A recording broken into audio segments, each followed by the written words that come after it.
My friends, the gap between the reality of the Brazilian streets and the offices where the top of the pyramid operates in Brasília has reached a definitive breaking point. An exposed moral fracture that the traditional press, fueled by million-dollar advertising contracts, tries to hide at any cost. What the world witnessed in the last few hours in the capitals of international power was not a routine diplomatic move, but rather a desperate act of political rescue. An official delegation from Lula's governing coalition crossed the ocean on an emergency basis. The objective of the Workers' Party in this incursion was to try to undo, behind the scenes at the capital, the sanctions imposed against the Red Command and the PCC, and they have now been classified globally as terrorist organizations. While the Brazilian population overwhelmingly supports the measure, as documented by the Atlas Intel Institute, the regime's strategists collapsed. The average citizen sees American intelligence as a necessary ally to freeze the assets of the gangs. But the occupants of the palaces see that same force as a terminal threat to their own survival. The government rushed to the United States to beg for the easing of national security sanctions. They went to try to prevent the largest criminal organizations on the continent from continuing to be listed as transnational terrorist entities. The sovereignty speech they preach at rallies evaporated, revealing a diplomacy of fear that tries to stop the financial suffocation that has hit the entire system. The pieces of this board fit together with mathematical precision when we analyze the identity of the emissaries sent on this image rescue mission. The PT leadership mobilized key figures from its allied base, including parliamentarians like Jandira Fegali and André Janones, to freely circulate through the corridors of Washington. But the most serious move took place in the technical wing of power. But before I tell you the rest, subscribe to the channel, turn on the notification bell, leave your like on the video, and leave your ha here in the comments for this delegation. The PT delegation who went there to convince Donald Trump, Jandira Fegali, André Janones, among other completely unknown names. And then the Ministry of Finance sent its own executive secretary, Dario Darigan, to lead the talks and try to reverse the classification imposed by the American government. It's the portrait of a regime that puts its second in command in the national economic hierarchy to do the lobbying of shame in front of us. What does it mean to reverse a classification imposed by the economic shame, the national economic hierarchy? Is that what this is a portrait of? The Ministry of Finance, directed by the hierarchy, is leading talks to persuade people. The worker, who suffers from violence in the outskirts and pays taxes even for those who believe in the illusion of the Workers' Party. Is that it? An illusion. A shame in front of the lobby. What is this? Trying to convince people dispatched by their economic hierarchy? A shame in front of the lobby. It's a portrait of their hierarchy. And that's it? An illusion. The Ministry of Finance sent PCC and Comando Vermelho executives, then changed. They stopped being just drug dealers and became agents of political infiltration and institutional corruption within the structures of the state. And the population points the finger directly at the origin of leniency. 40% of the direct blame is attributed to the judiciary, the same one that banned police operations in hills and slums and forgave billion-dollar fines for construction companies, while 36.3% directly blame the omission of the federal government. When American intelligence puts these organizations on the global blacklist, the domestic impunity pact loses its value. The panic of Durigan and the pro-government caucus on American soil is the physical evidence that the survival command issued from inside the prisons was received with top priority, forcing the regime to burn what remains of its international credibility in an attempt to shield the cartel's assets. To contain the damage from this international exposure and the panic of seeing the crime funds drying up, the state propaganda machine had to act quickly, setting up a coordinated mass disinformation operation. The tactic consisted of manufacturing artificial controversies on social media to divert public attention from the real economic scandal. And it was in this scenario that news portals aligned with the Palácio do Planalto, such as Metrópole, under the byline of Karina Souza, and Jornal Globo, carried out the falsification of an official statement. They created a blatant journalistic fraud, inventing the lie that the opposition was proposing the extinction and replacement of the PIX system with an American platform called Azeli. They criminally tampered with Congressman Eduardo Bolsonaro's interview to hide the fact that the opposition was exposing it. The technical weakening of our economy and the scale of the retaliations the country began to suffer. The Allied press needed to bury the debate about the real cost of judicial authoritarianism. The executive orders that imposed prior censorship in Brazil and targeted international technology companies caused corporate losses that are now being charged in dollars.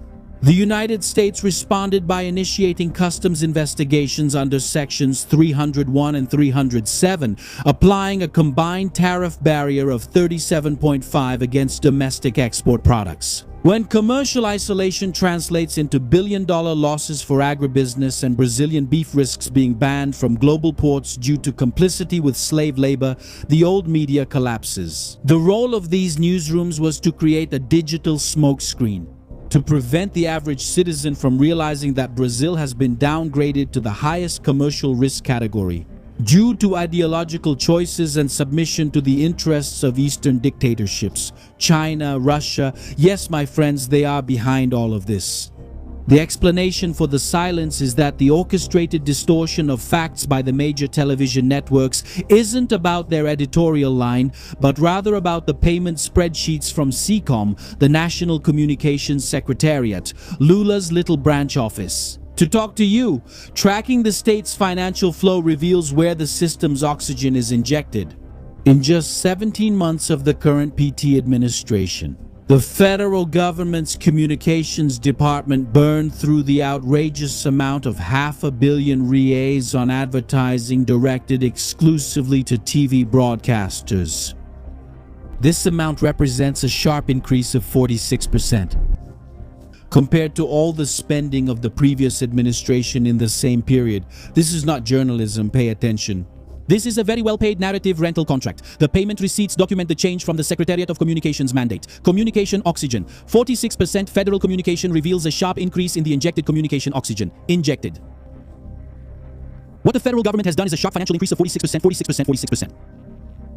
No transfer of 228 million reais, an absurd increase of 170 million under the current government.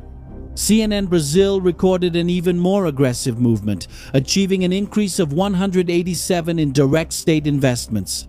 These corporations abandoned their role of informing to operate as business counters for the party machine.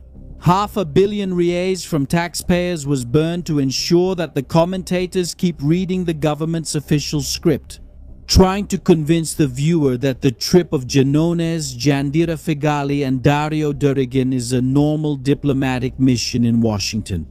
They get paid fortunes to hide the fact that the U.S. Treasury agencies are closing in and that the financial tools of organized crime are being blocked in the global market. The truth has a power that no billion-dollar advertising budget can achieve, and the era of lies bought by decree has reached its physical limit. The advancement of the protection mechanism, known as the Shield of the Americas, led by authorities like Marco Rubio in the U.S. Congress, and the systematic blocking of dollar transactions. These are established realities that no editorial page can erase. The era of neglect regarding criminal infiltration in state institutions has collided head-on with security intelligence. Hemispheric ones followed, and the rescue teams sent by Brasília no longer have any room to maneuver on the international stage. Are they going to try to hand over the rare earths? Are they going to sell part of Brazilian territory? That's the question that won't go away. Now, will Trump stop to listen to them? My friends, the siege has closed in from the outside.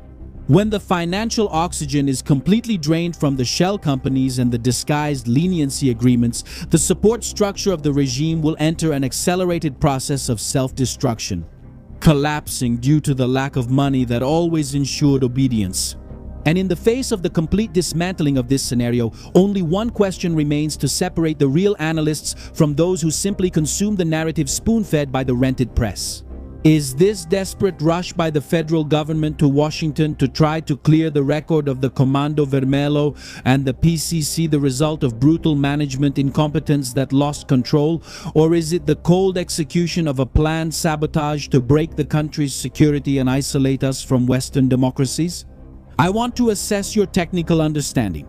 If you see the collapse as a result of economic unpreparedness, type the word incompetence in the comments. But if you see the strategic maneuver behind the scenes, comment the word sabotage. Leave your mark. The truth is, my friends, you can't rely on platforms controlled by CCOM's funding to finance your own independence of thought.